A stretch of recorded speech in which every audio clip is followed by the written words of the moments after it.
Good morning, everyone. Combined Graduate Level Examination Tier 1 2024. And this is the practice session for English, which is really very important element in your SSC CGL exam. So this lecture is for Tier 1. Tier 1 and Tier 2, you all know, all the aspirants, you know very well that uh, tier 1 and tier 2 this kind of two exams will be conducted, right? So tier 1 में जिस तरह की English आएगी 25 questions में से आपका कैसा pattern होगा 25 क्वेश्चंस का, ये पूरी सीरीज है लेक्चर्स की। और आज का जो लेक्चर है उसमें हम लोग कंप्लीट कर रहे हैं, उसमें हम लोग कॉम्प्रहेंशन के बहुत सारी चीज़ें कवर करने की कोशिश करेंगे और कॉम्प्रहेंशन को समझने की कोशिश करेंगे कि किस तरह के क्वेश्चंस आएंगे, पैटर्न क्या होगा, ठीक है। कौन सा स्ट्रैटेजी आपको लेनी चाहिए कॉम्प्रहेंशन कवर करने के लिए। So everything will be discussed in this lecture. First of all आप समझिए कि कॉम्प्रहेंशन का मीनिंग क्या होता है।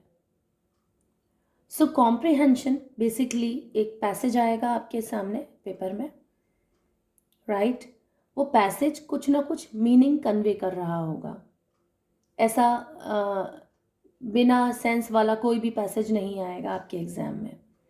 वो एक पर्टिकुलर कोई मैसेज कन्वे कर रहा होगा। हो सकता है तो स्पोर्ट्स से रिलेटेड, या कि कोई डिजीज़ से एसोसिएटेड हो सकता है, या फिर कुछ नेशनल कंसर्न्स इसमें दिखा सकते हैं उस पैसेज में। लेकिन वो पैसेज जो भी होगा उस पैसेज में कोई मैसेज कन्वे हो रहा होगा, एक थीम के ऊपर चल रहा होगा वो पूरा पैसेज। सो कॉम्प्रहेंशन को आप ये समझिए कि उसमें जो 5 क्वेश्चंस आएंगे कॉम्प्रहेंशन में, एक कॉम्प्रहेंशन होगा और उसमें आपको 5 ब्लैंक्स फिल करने होते हैं। और ये जो कॉम्प्रहेंशन वाला क्वेश्चन होता है वो 25 मार्क्स के पेपर में लास्ट के 5 क्वेश्चंस होते हैं, उसमें 5 नंबर का कॉम्प्रहेंशन आता है। अब इसको यूँ नहीं समझ लीजिएगा कि ठीक है कॉम्प्रहेंशन का मीनिंग मुझे समझ आ गया तो मेरे तो सारे 5 में से 5 क्वेश्चंस सही हो जाएंगे। It's not like that. आपको 5 क्वेश्चंस में से हो सकता है वहाँ पर कोई ईडियम है और उसका एक्सप्रेशन आपसे पूछा है ईडियम का, तो ईडियम तो एकदम डिफरेंट चीज़ हो गई।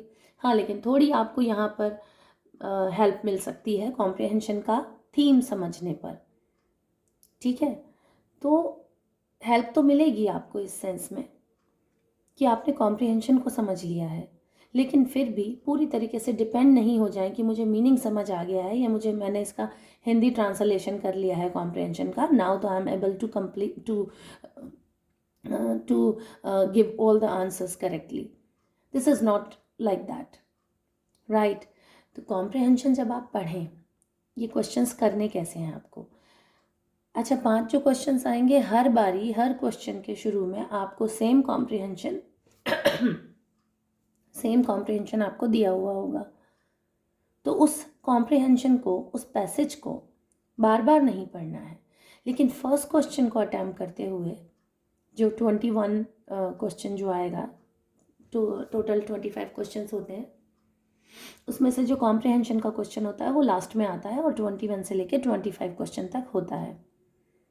सो आप 21 क्वेश्चन जब अटैम्प्ट कर रहे होंगे तो आपको पूरा कॉम्प्रिहेंशन पूरा आपको पैसेज पढ़ना है, so that you will get the idea, the theme of the passage, ठीक है। you will get the idea about the theme of the passage, okay। सो आप पहला क्वेश्चन करते 21st क्वेश्चन करते समय पूरा का पूरा पैसेज पढ़ें, उसके बाद में आप सिर्फ क्वेश्चन को पढ़ें, राइट?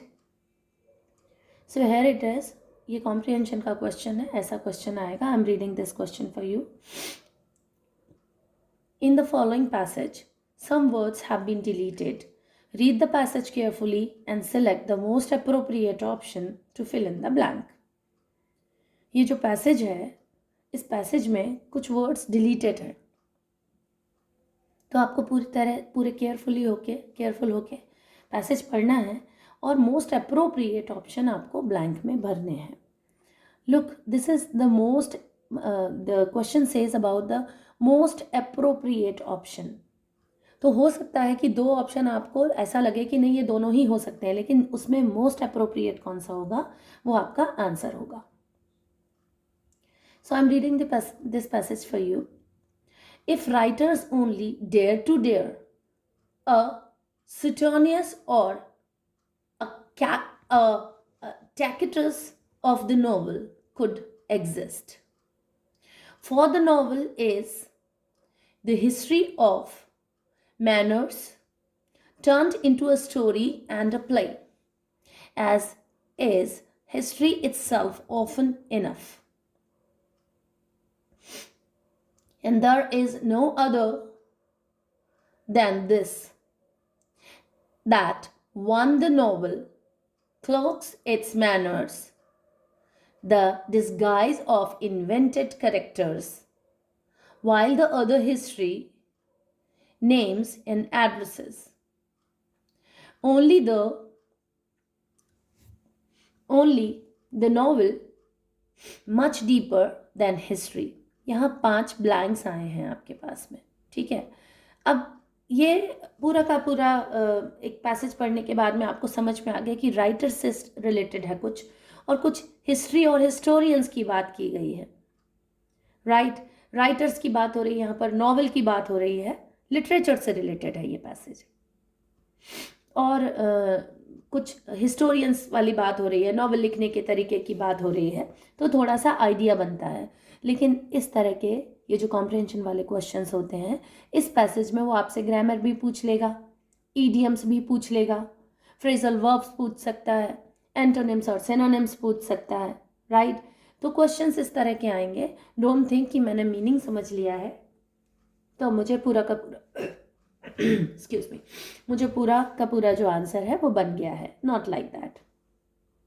सो अब क्वेश्चन हम लोग देखते हैं कि select the most appropriate option to fill in the blank. Number 1, ऐसे 5 ब्लैंक हैं आपके पास कि नंबर 1 है ऑप्शनली, नीडलेसली, एसेंशियली, अननेसेसरली. देखिए ब्लैंक 1 में क्या लिखा हुआ है. If writers only dare to dare, a Suetonius or a Tacitus of the novel could exist. For the novel is the history of manners. For the novel optionally is, needlessly is, essentially is, unnecessarily is.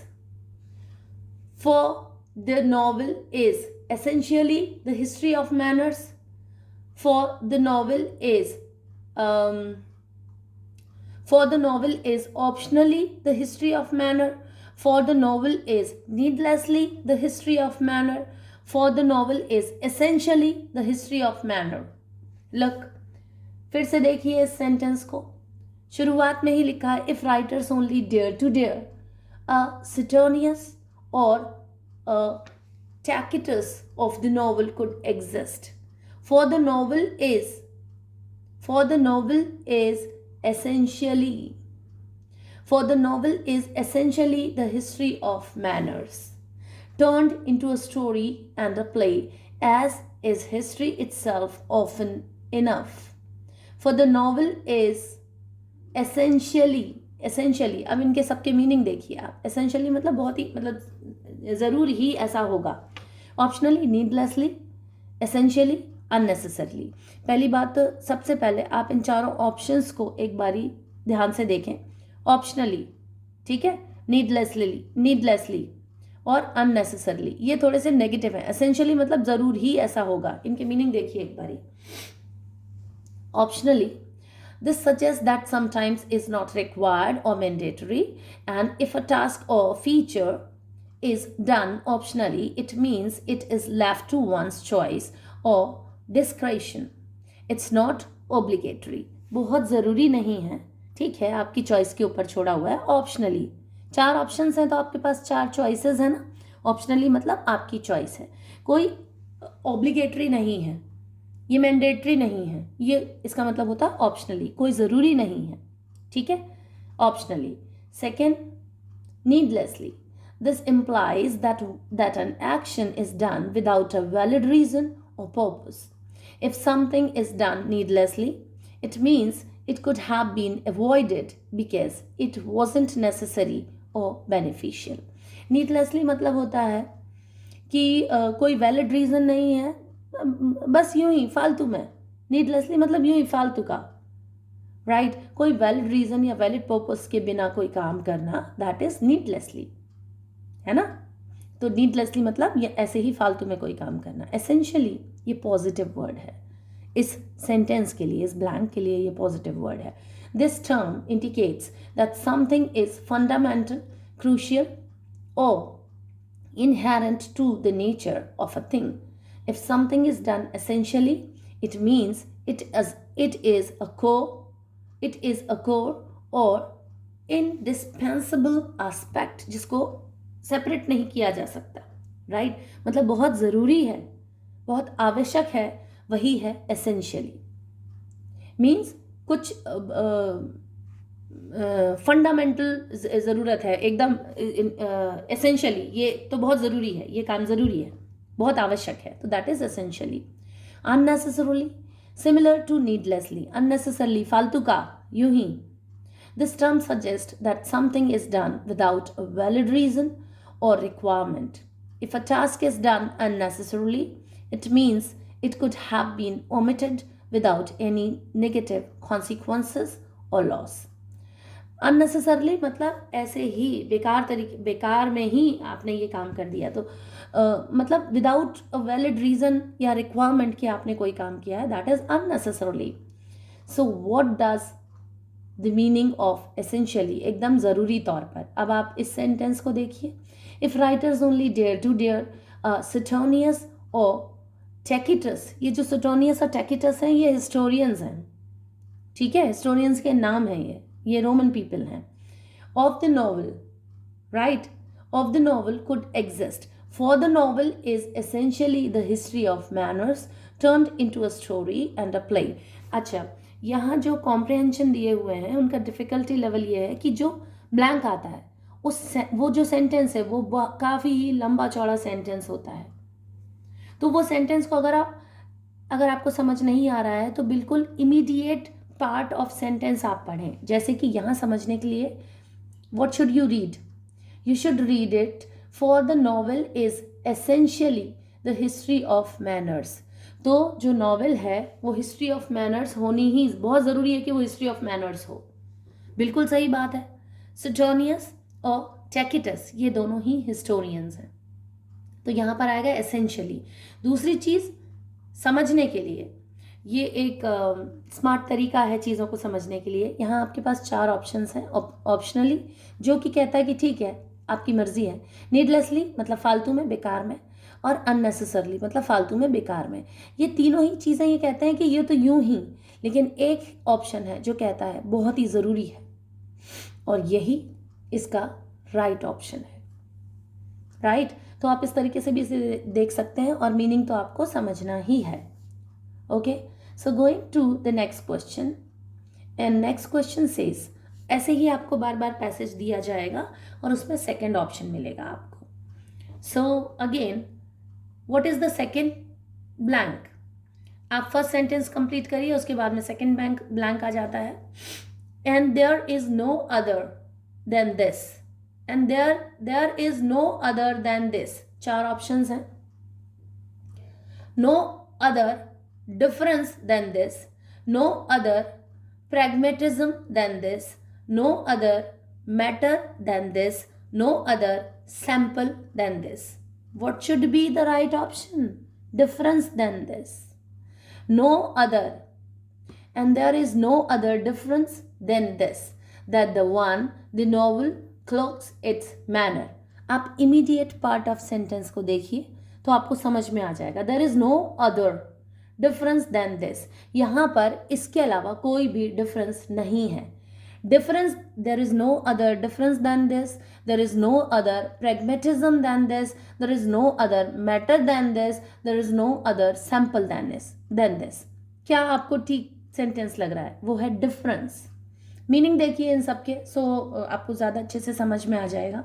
There is no other difference than this मतलब this term difference means this term refers to the way in which two or more things are not the same. It can denote variations it can denote variations, distinctions, or contrasting characteristics between objects, ideas or entities. कोई object है, कोई ideas हैं और कोई entities हैं और वो different हैं, दोनों में सिमिलरिटीज़ नहीं है, उसे डिफरेंस बोलते हैं. ठीक है. Pragmatism is a philosophical approach that emphasizes practical consequences and real world effectiveness. ये pragmatism जो है वो एक philosophical approach है ना, एक फलसफा है, जिंदगी का फलसफा. ठीक है. philosophical approach है that emphasizes practical consequences and real world effectiveness, जो कि practical consequences बताते हैं, practical result के ऊपर बात करता है कि किसी भी चीज़ का प्रैक्टिकल रिजल्ट क्या होगा. ऐसा नहीं कि आप सपनों में हैं, आप एकदम कुछ अच्छा सपना देख रहे हैं, आप आइडियलिज्म समझ रहे हैं, आप आइडियलिस्टिक सिचुएशन को इमेजिन कर रहे हैं. प्रैग्मेटिक अप्रोच आपको बनानी पड़ेगी, प्रैक्टिकल अप्रोच आपको लेनी पड़ेगी. यही प्रैग्मेटिज्म जो है, प्रैग्मेटिज्म वर्ड भी देखिए, प्रैग्मेटिक मतलब बहुत प्रैक्टिकल होना. जैसे कि आप एसएससी सीजीएल टियर 1 की तैयारी कर रहे हैं और आपका ये कहना है कि भाई देखो, मैं अभी से कोई तैयारी नहीं करने वाला हूँ, मुझे तो सिर्फ 1 महीने चाहिए और 1 महीने में टियर 1 की पूरी तैयारी हो जाएगी. बहुत ही ये यूटोपियन विजन है, मतलब ऐसा विजन है जो शायद कंप्लीट ही नहीं हो. 1 महीने में पूरी की पूरी एसएससी सीजीएल की तैयारी नेक्स्ट टू इम्पॉसिबल है. राइट. जब आपने कोई तैयारी नहीं की हो, आप सोच रहे हैं मैं तो 1 महीने में ही पूरा सारा सिलेबस मेरे को कंप्लीट कर लेना है, ये तो यूटोपियन विजन हो गया. ये प्रैग्मेटिक अप्रोच नहीं है. प्रैग्मेटिक अप्रोच या प्रैक्टिकल अप्रोच ये होगी कि हाँ भाई, मुझे इतने दिन में सिलेबस कंप्लीट करना है, इतने मॉक टेस्ट देने हैं, मुझे फिर मॉक टेस्ट की वापस से रिवीजन करना है, रिवीजन करने के बाद में फिर जो डिफ़िकल्टीज आ रही हैं उन प्रॉब्लम्स को एरेडिकेट करना है और बस now I am ready. So it will take 6 months और 8 months और 9 months, राइट, अकॉर्डिंगली जिसको जितना भी प्रैक्टिस करना है उस हिसाब से. सो प्रैग्मेटिज्म मतलब होता है प्रैक्टिकल अप्रोच के साथ में काम करना. अ प्रैग्मेटिक पर्सन और approach focuses on what works in practice rather than on theoretical और एब्स्ट्रैक्ट कंसिडरेशन. थियोरेटिकल कंसिडरेशन, हाँ ठीक है, सोच लिया हो जाएगा ऐसा नहीं भाई. रास्ते में कौन से ऑब्स्टिकल्स आएंगे, कैसे आपको छोटी छोटी बातों के ऊपर जो ध्यान दिया जाएगा वो कैसे उनको आपको सही रास्ते पे लेके आना है, एवरीथिंग. ये है आपकी प्रैग्मेटिक अप्रोच, राइट. तो प्रैग्मेटिज्म इसी से रिलेटेड है. Next is matter. This word has several meanings depending on the context. Matter, ठीक है. In a general sense, it refers to physical substance or material.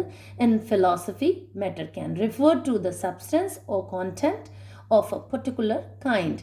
In legal context, a matter can denote a case or situation under consideration. Matter तो situation to situation differ करता है. अगर हम physical substance को देखें general sense में तो उसे हम matter बोलते हैं, ठीक है. जैसे ice मैटर की यूजुअली जनरली 3 फॉर्म में हम डिफाइन करते हैं उसको, लिक्विड, सॉलिड एंड गैस. सो ये मैटर है. फिलॉसफी में हम देखें तो सब्सटेंस और content of a particular kind के तौर पर काम आता है फिलॉसफी में मैटर, ठीक है. और लीगल कॉन्टेक्स्ट में देखें तो कोई केस है, कोर्ट का कोई केस है, उसे हम मैटर बोलते हैं, या कोई सिचुएशन है उसे हम मैटर बोलते हैं, ठीक है. ये होता है matter, right. Now sample. A sample is a representative subset of a larger group of population. Sample in various fields such as statistics or science, right. In various fields such as statistics or science, samples are often used to draw conclusions about the characteristics of the entire group. Based on the analysis of the subject. ठीक है, तो sample like corona में बहुत सारे sample लिए गए, और statistics की अगर हम बात करें तो वहाँ पर भी सैंपल के ऊपर फिर कोई डेटा होता है, उस डेटा से हम मतलब वो सैंपल के रूप में काम आता है, और उससे हम कुछ बेसिक कैरेक्टरिस्टिक्स उसको एनालाइज करके हम बेसिक कैरेक्टरिस्टिक्स पहचान पाते हैं हमारे कंक्लूजन के तौर पर, right. So that is sample.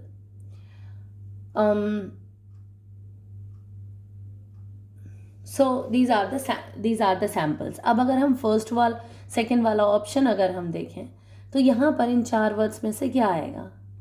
Second option है and there is no other than this, and there is no other difference than this. Pragmatism तो एकदम अलग चीज़ है, मैटर एकदम अलग चीज़ है, सैंपल एकदम अलग चीज़ है, केवल डिफरेंस ही आएगा।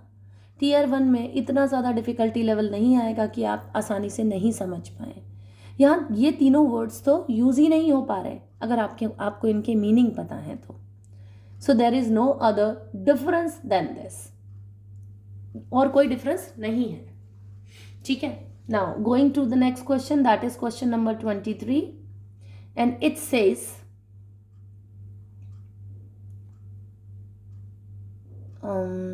it says select the most appropriate option to fill in the blank. Number 3, under, beside, around, among. Under, beside, around, among. अब सबसे पहले आप मीनिंग समझिए अंडर इन चारों वर्ड्स के। So under, this indicates a position beneath or below something else. For example, the cat is under the table. जो बिल्ली है वो टेबल के अंदर के नीचे है, टेबल के नीचे है, that is under. Beside means this suggests a position next to or by the side of something or someone. For example, she stood beside her friend during the ceremony. कि किसी के पास में, बगल में, that is beside. ठीक है। Number 3, around. This implies a surrounding area or a circular movement. For example, they walked around the park. Park के चारों तरफ वो वॉक कर रहे हैं, तो around the park circular movement जो होता है उसके लिए हम लोग अराउंड वर्ड यूज करते हैं, among. This denotes being a part of a group within a larger number और set. For example, she is among top students in the class. She is among the top students in the class. वो top students हैं, उनके बीच में है, वो उनके बीच में उसका नंबर भी 1 आता है, right. So this word denotes being a part of a group within a larger number or set. एक ग्रुप का कोई पार्ट होना, that is among word आ जाता है उसमें. Now what is the third blank? The third blank says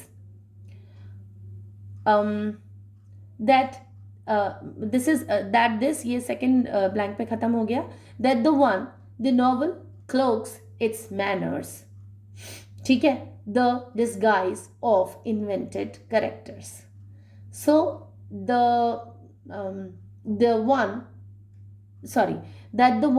novel cloaks its manners under the disguise of invented characters. Under the disguise of invented character, या beside the disguise of invented character, या फिर around the disguise of invented character, या फिर among the disguise of invented character. अब इस line का मतलब समझिए आप. That the one, डिफरेंस क्या है? That the novel cloaks जो वो एक लबादा होता है ना जिसमें आप छुपा लेते हो करके, खुद को छुपा सकते हैं, that is cloaks. The novel cloaks its manners under the disguise of invented character. जो राइटर ने कैरेक्टर्स इन्वेंट किए हैं ना, कैरेक्टर्स को इन्वेंट किया है ना, कोई पूरे नॉवल में कुछ कैरेक्टर्स तो होंगे, तो clocks it's manner under the disguise of invented characters.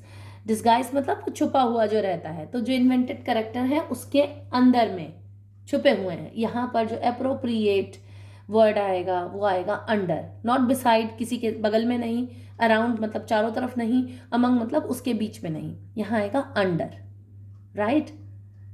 Okay, so now question number 24.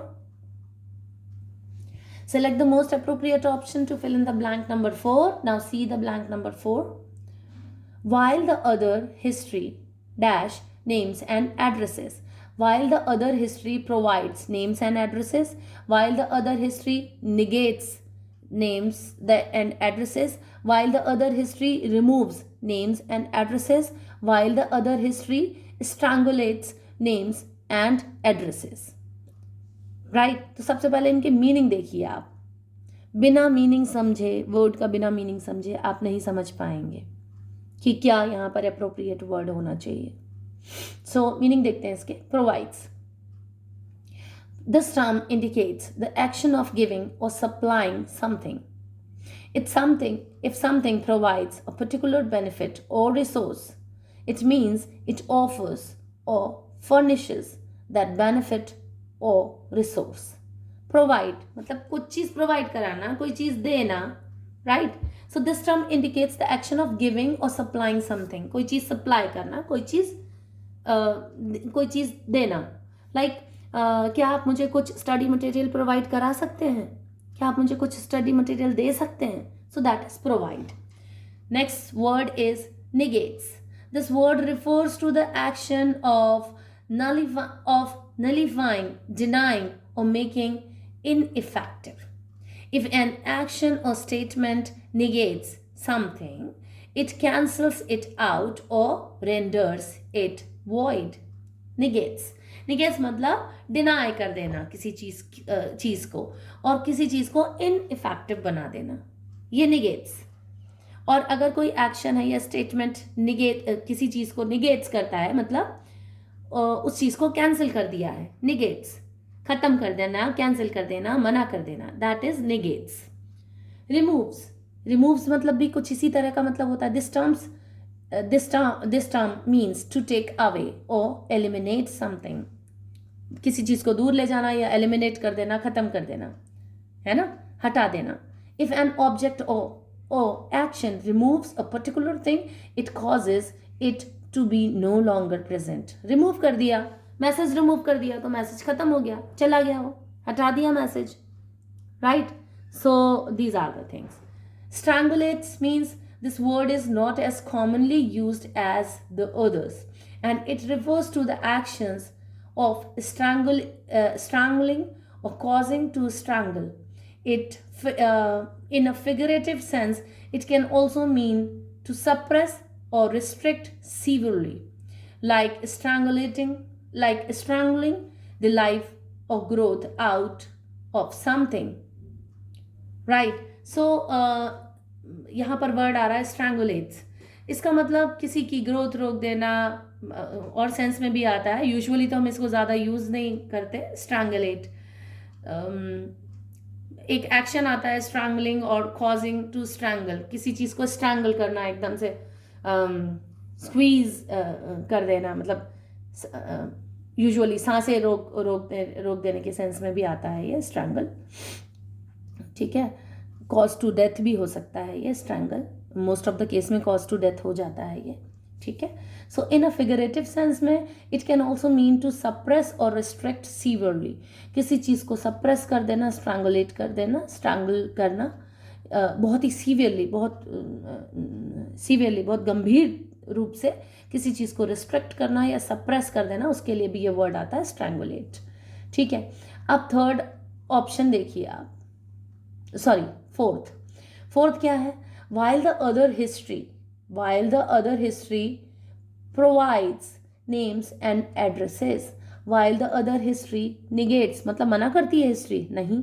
while the other history removes names and addresses, नहीं करती. while the other history strangulates मतलब बहुत सप्रेस कर देती है नेम्स एंड एड्रेसेस को, नहीं. Provide करती है, हिस्ट्री तो प्रोवाइड करती है ना नेम एंड एड्रेसेस को. कितने सारे किंग्स, क्वींस, राइट, कितने सारे मॉन्यूमेंट्स, कितने सारे साइंटिस्ट, राइटर्स, पेंटर्स. रेनेसां वाला जो टाइम पीरियड आता है 14-15 सेंचुरी में यूरोप में, तो रेनेसां में आपको बहुत सारे इंजीनियर्स मिल जाते हैं, राइटर्स मिलते हैं, उनके नेम्स मिलते हैं, उनके एड्रेसेस मिलते हैं ना आपको, कौन से रीजन से वो आए, कौन से प्लेसेस से आए हैं, क्या उनका नाम है, कौन सी जगह पे वो रहते थे.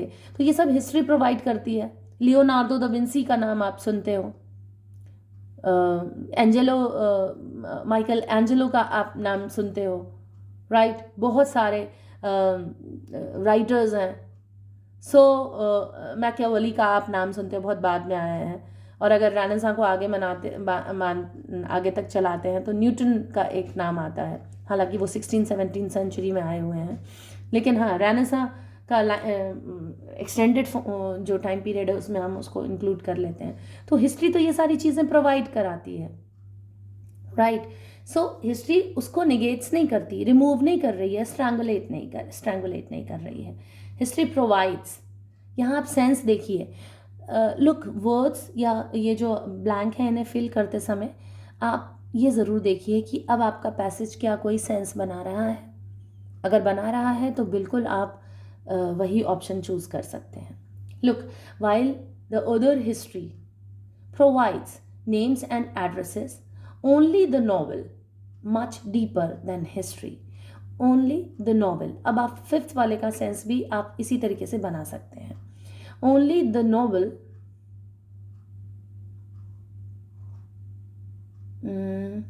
अच्छा, हेयर हम लोग कुछ बात कर रहे हैं इसके ऊपर।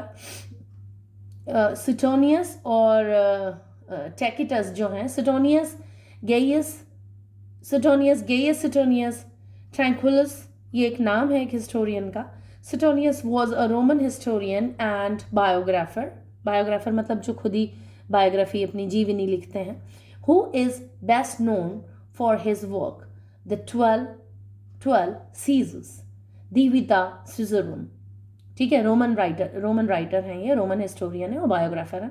This work provides biographical sketches of the first 12 emperors of Roman from Julius Caesar. Julius Caesar एक बहुत ही फेमस रोमन एम्परर रहा हुआ है, रोमन किंग रहा हुआ है, और 12 अदर एम्परर्स के बारे में बता रहा है, रोम के अदर एम्परर्स के बारे में। फ्रॉम जूलियस सीजर टू डोमिटियन सिटर्नियस, ठीक है, टू डोमिटियन से, जूलियस सीजर से लेके डोमिटियन तक 12 एम्परर को बताया उसने।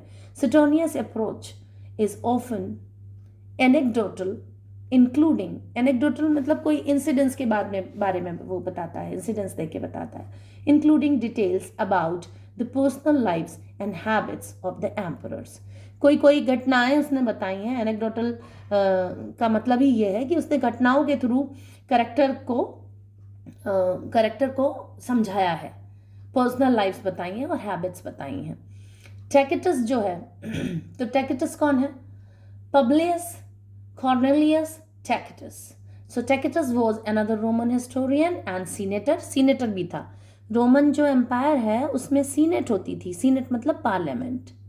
तो रोमन एम्पायर में जो सीनेट होती थी, अच्छा रोमन एम्पायर आपको BCE से भी, मतलब फर्स्ट सेंचुरी से एकदम फ्लोरिश आप मान लीजिए, उसके भी पहले I can not say the exact date but 79 somewhat BCE से स्टार्ट हो जाता है रोमन एम्पायर, और ये ख़त्म होता है 7th सेंचुरी में, और एक्सटेंड तो होता रहता है 9th सेंचुरी तक। मतलब 9th सेंचुरी तक रोमन एम्पायर एग्जिस्ट करता था, उसके बाद में 7th से इसका डिसइंटीग्रेशन शुरू हो जाता है, और 9th तक आते आते तो पूरी तरीके से रोमन एम्पायर जो है वो श्रिंक कर जाता है, और कुछ नए एम्पायर, कुछ नए किंगडम्स ऐसे बन जाते हैं उसकी जगह पे।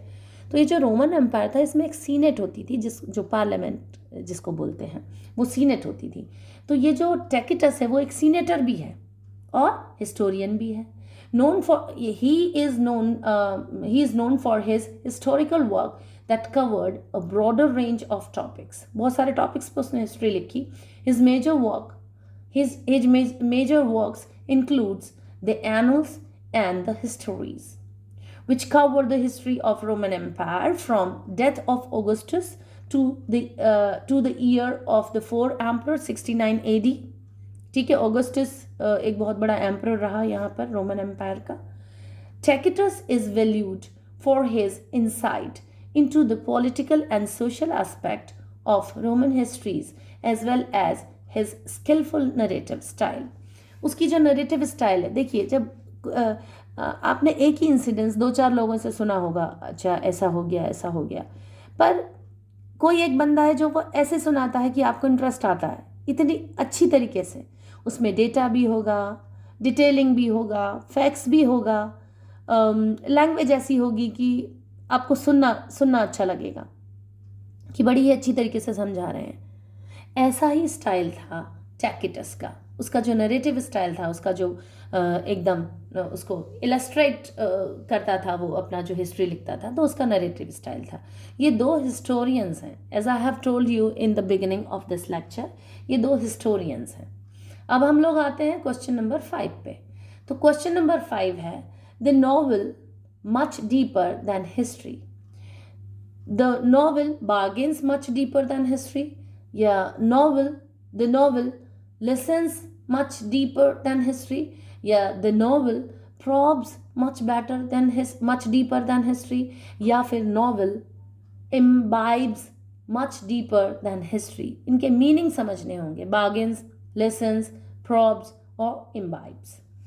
Look, SSC CGL के जितने भी एस्पिरेंट्स हैं जो सीरियसली तैयारी कर रहे हैं, वोकेबुलरी पर पूरा फोकस करिए आप। और कॉम्प्रहेंशन की बात हो रही है, कॉम्प्रहेंशन के लिए आप हिस्ट्री की, ज्योग्राफी की, पॉलिटिकल साइंस, इकोनॉमिक्स की आप NCERT बुक पढ़ सकते हैं, इंग्लिश मीडियम की, राइट। तो आपकी GK की भी तैयारी हो रही है उसमें, और साथ में आपका इंग्लिश भी तैयार हो रहा है। Okay, so it will be a great help for you. ये तो 2022 का आया हुआ कॉम्प्रहेंशन है। In my next lecture I am gonna give you one comprehension from NCERT history book, 12th or 11th from history book, so that you will understand कि ऐसा कोई comprehension आ सकता है और उससे ऐसे questions बन सकते हैं, right। तो अभी इनके मीनिंग देख लेते हैं। bargains मतलब होता है, this term refers to negotiate। आप bargain करते हो ना, भैया ये तो आप महंगा लगा रहे हो, आप थोड़ा सा इसको सस्ता करो, कहते हैं ना, नहीं 500 रुपये का तो नहीं होगा, तो मैं तो भाई 325 रुपये दे सकता हूँ इसका, ये बार्गेनिंग ही तो है। तो नेगोशिएशन है, और discussion between parties with the aim of reaching an agreement, especially in terms of buying और सेलिंग गुड्स और services. A bargain often implies a mutually beneficial deal. फिर आप सब्जी लेने जा रहे हो और बोले कि नहीं ये तो 100 रुपये का, तो आप बहुत महंगी सब्जी लगा रहे हो, ये तो बहुत ही महंगी है। तो सब्जी वाला बोलेगा नहीं ये तो 100 रुपये ही है। फिर आप उसको बोलोगे कि नहीं भैया मैं तो ना 90 रुपये ही देने वाला हूँ इसका, सो उसको भी लगेगा चलो ठीक है 90 रुपये ठीक है। तो एक दोनों पार्टी जो अग्रीमेंट हो जाएगा नेगोशिएशन के बाद, that is bargains, right. Listens मतलब सुनना, the action involves paying attention to sounds और spoken words. When someone listens they actively receive and comprehend auditory information. Listen मतलब ध्यान लगा के सुनना, ठीक है, ध्यान से किसी की बात सुनना, कोई चीज सुनना, that is lessons. Probes means this term has a few meanings, but generally it refers to the act of investigating or exploring something in detail. In a medical context, a probe is a device used for exploration or examination. Medical में तो जो probe होता है एक device होता है जो explore करने के लिए या किसी चीज़ को एग्जामिन, कोई ऑर्गन को एग्जामिन करने के लिए यूज़ होता है। बट प्रॉब का इन जनरल जो मीनिंग होता है वो होता है इन्वेस्टिगेट, है ना, किसी चीज़ की डिटेल जानकारी जुटाना, that is probe. Imbibes means this word has a couple of meaning and it can mean to absorb और सोक अप लिक्विड। इम्बाइब्स, ठीक है, एब्जॉर्ब कर देना या सोक कर लेना, सुखा लेना किसी लिक्विड को, as in a sponge imbibing water. Sponge जो होता है ना वो वाटर को इम्बाइब कर लेता है, सोख लेता है, सोकअप कर लेता है या फिर एब्जॉर्ब कर लेता है। It can also mean to absorb और टेक इन इंफॉर्मेशन, आइडियाज और इन्फ्लुएंसेस। इन्फ्लुएंस को एब्जॉर्ब कर लेना, इंफॉर्मेशन को एब्जॉर्ब कर लेना, आइडियाज को एब्जॉर्ब कर लेना, उसके लिए भी वर्ड इम्बाइब्स आता है, ठीक है। अब आप देखिए 4 ऑप्शन में से क्या सही ऑप्शन होगा। Only the novel probes much deeper than history. Prop का मतलब क्या था, क्या देखा था हम लोगों ने प्रॉप का meaning? Here it is. Prop means this term has a few meaning but generally it refers to the act of investigating या exploring, किसी चीज़ को इन्वेस्टिगेट करना या एक्सप्लोर करना। So only the novel probes much deeper than history. Only the novel investigates much deeper than history. एक वो जो नॉवल है वो हिस्ट्री से ज़्यादा इन्वेस्टिगेट कर रही है, एक्सप्लोर कर रही है। तो यहाँ पर प्रॉप जो मीनिंग है, प्रॉप जो वर्ड है वो अप्रोप्रिएट वर्ड आएगा यहाँ. और in this way here it is the complete paragraph, the complete passage. So now we can read this passage again, and the passage is, it starts from here. If writers only dare a Suetonius or Tacitus, right, and of the novel could exist. For the novel is essentially the history of manners turned into a story and a play, as is history itself often enough. And there is no other difference than this, that the novel cloaks its manners under the disguise of invented characters, while the other, history, provides names and addresses. Only the novel probes much deeper than history. Now it makes sense. अब इस पूरे passage का एक sense निकल रहा है. इसका मतलब हम लोगों ने अप्रोप्रिएट ऑप्शंस भरे हुए हैं, राइट. सो इस तरीके से आप पूरा का पूरा ये कॉम्प्रहेंशन वाला क्वेश्चन अटैम्प्ट करेंगे और पूरे पांचों आंसर्स आपके सही निकले. उसके लिए जब आपने पांचों आंसर्स कर लिए हैं तो एक बार क्रॉस चेक और कर लें इफ़ यू हैव टाइम, क्योंकि टाइम का भी बड़ा लिमिटेशन है. प्रैक्टिस कीजिए इस चीज़ की सो दैट आप टाइम के साथ में इस चीज़ को कर पाएँ, और बाद में क्रॉस चेक करने के लिए वापस पूरा पैसेज पढ़ लें. अगर मीनिंगफुल लग रहा है इट मीन्स आपने कहीं गलती नहीं की है, राइट. ये पूरा कॉम्प्रहेंशन वाला लेक्चर है. अच्छा, चैनल को सब्सक्राइब कर लीजिए, वीडियो को शेयर कीजिए, लाइक कीजिए, और टेलीग्राम चैनल से जुड़ जाइए. टेलीग्राम चैनल का लिंक आपको इसी वीडियो के डिस्क्रिप्शन बॉक्स में मिल जाएगा. ये सारा का सारा एक्सप्लेनेशन आपको PDF फॉर्म में टेलीग्राम चैनल पे मिल जाएगा. सो प्लीज़ चैनल को सब्सक्राइब कर लीजिए और वीडियो को शेयर कीजिए, लाइक कीजिए. It's a motivation for me. If you share the video and like the video, then definitely it motivates me, right. So आज के लेक्चर के लिए हम लोग इतनी ही बात करेंगे. Keep learning. Thank you so much.